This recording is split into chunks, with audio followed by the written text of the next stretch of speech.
படைத்தலைவன் படம் எப்படி இருக்கு? படம் சூப்பரா இருக்கு. ஸோ படைத்தலைவன் படம் பார்த்தீங்கன்னாக்கா, ஸோ ரொம்ப நாளுமே வராம இருந்தது. இப்போ மக்கள் மத்தியில பார்த்தீங்கன்னா, மிகப்பெரிய கொண்டாடுற அளவுக்கு பார்த்தீங்கன்னாக்கா, ஸோ இந்த படைத்தலைவன் படம் இருக்கு. ஸோ விஜயகாந்த் அவங்க பையன்றதுனாலே பல பேர் பார்த்தீங்கன்னாக்கா, அந்த படத்துக்கு எதிர்பார்ப்பு அதிகமா வச்சிருந்தாங்க. அந்த படத்துல வந்து லவ் சீன்லாம் வருதா? அது எப்படி இருக்கு? லவ் சீனு கண்டிப்பா வருதுங்க இந்த படத்துல. என்ன ஒரு கான்செப்ட்னாக்கா, இந்த படத்துல ஸோ பெரிய லெவலு பார்த்தீங்கன்னாக்கா, லவ் சீனுக்கே ஒரு கான்செப்ட் குடுக்கல. கதை நோக்கி தான் பார்த்தீங்கன்னாக்கா, ஸோ அந்த படம் போகுதுனண்டி காதல் நோக்கி பார்த்தனா அந்த படம் போல ஃபுல்லாக காதல் படம் நினைச்சேன். காதல் படம் இல்ல. அங்க இருக்கக்கூடிய கிராமத்துல எனக்கூடிய கும்கி யானை என்னென்னலாம் அட்டகாசம் பண்ணுது அதை வச்சு ஒரு படமா எடுத்திருக்காங்க. ஸோ அதனால கும்கில இருக்கக்கூடிய காட்சிகள் அத்தனையும் பார்த்தனா இதுல இருந்தது. அவங்க கூடிய மரம் செடி கொடி அது கும்கி படத்துல என்னெல்லாம் காமிச்சிங்களோ அத்தனையும் அது அந்த படத்துல என்னெல்லாம் காமிச்சாலும் அதுலயும் இருக்கு. ஆனா கதை மட்டும் வேற, வித்தியாசங்கள்ல இருந்து வேற. இந்த பாடல் மியூசிக் என்னும் போது பாத்தீங்கன்னாக்கா நல்லா ஒரு சூப்பரா இருக்கு. ஸோ விஜயகாந்த் படம் நம்ம பார்த்துட்டாலுமே ஸோ அவர் பாடல் மியூசிக் பார்த்தீங்கன்னா அவ்வளோ அற்புதமா இருக்கும். அதே போல தான் படைத்தலைவன் படத்துலையும் அவ்வளோ சூப்பராக இருக்கு. இந்த படம் ரிலீஸ் ஆகும்போது பார்த்தீங்கன்னாக்கா கும்கி பேர் இப்போ நடிச்சிருந்தாங்க. நிறைய பேர் பார்த்தீங்கன்னா கும்கி மாரி இருக்கு இந்த படம் அப்படின்னு ட்ரைலர் ரிலீஸ் பண்ணும்போது சொல்லியிருந்தாங்க. ஆனால் இந்த படம் ரிலீஸ் ஆனதுக்கு அப்புறம் தான் தெரியுது ஸோ இது கும்கி கிடையாது. கும்கிக்கும் மேலே பார்த்தீங்கன்னாக்கா அந்த படம் அவ்வளோ சூப்பராக இருக்குங்க. ஸோ இந்த ஃபைட் சீனாக இருக்கட்டும், இந்த மாரி ஒரு லவ் சீனாக இருக்கட்டும் அவ்வளோ சூப்பராக நடிச்சு வச்சிருக்காங்க.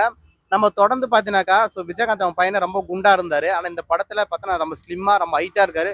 ஒரு ஃபைட் சீனுக்கு என்னென்ன வேணுமோ அத்தனையும் பார்த்தீங்கன்னாக்கா அவர்கிட்ட இருக்கு. அது மட்டும் இல்லை, ஒரு ஃபைட் சீன் இல்லை ஸோ யானை கீழே பார்த்தீங்கன்னாக்கா குஞ்சு பார்த்தீங்கன்னாக்கா ஏந்து வருவார். அப்போ பார்த்தீங்கன்னாக்கா நம்ம கேப்டன் விஜயகாந்தோட பாடல் போடுவாங்க. அப்போ அந்த பாடல் பார்க்கும்போது பார்த்தீங்கன்னாக்கா ரொம்ப சூப்பராக இருந்ததுங்க. இதில் வந்து ஒரு மிகப்பெரிய ஒரு விஷயம் என்னன்னாக்கா, நம்ம கேப்டன் அவர்களை இந்த படத்தில் சூப்பராக காமிச்சிருப்பாங்க. இந்த படத்தில் காமிக்கும் போது அவர் கண்ணு பார்த்தீங்கன்னாக்கா ரொம்ப ரெட் கலரில் அவராக்கா சூப்பராக காமிச்சிருப்பாங்க.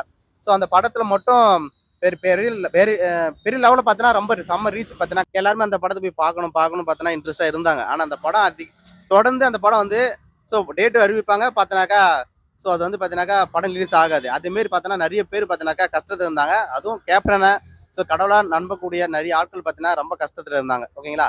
ஆனால் இன்னைக்கு அந்த படம் ரிலீஸ் ஆகி மக்கள் மத்தியில் மிகப்பெரிய கொண்டாடிட்டு இருக்காங்க. ஏன்னு கேட்டீங்கன்னாக்கா, ஸோ அடுத்த விஜயகாந்த் வந்துட்டாரு, அடுத்த கேப்டன் வந்துட்டாரு அப்படின்னு பார்த்தோன்னா கொண்டாடி தீர்த்துட்டு இருக்காங்க.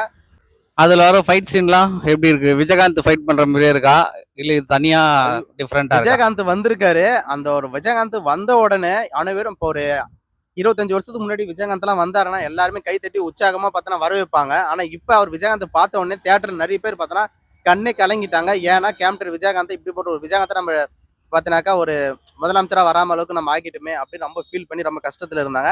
ஆனா இந்த படத்தை பார்க்கும்போது பார்த்தீங்கன்னாக்கா எல்லாரும் சந்தோஷப்பட்டு போனாங்க.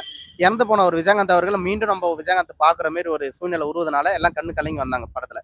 இந்த படத்துல ஏதாச்சும் அரசியல் ஏதாச்சும் பேசுதா? அரசியல் ஏதாச்சும் இருக்கா? படத்துல வந்து அரசியல் எதுவுமே கிடையாது. ஆனால் அரசியல் சின்ன சின்ன ஒரு இடத்துல வச்சிருக்காங்க. அது நீங்க படத்துல பார்த்தா தெரிஞ்சிடும். எல்லாமே நம்ம சொல்லிட்டோம்னா உங்களுக்கு சுவாசிப்புமே பார்த்தீங்கன்னா இல்லாத போயிடும். அதனால நான் எதுவுமே சொல்லிக்கல. படத்துல தியேட்டர் வந்து பாருங்க.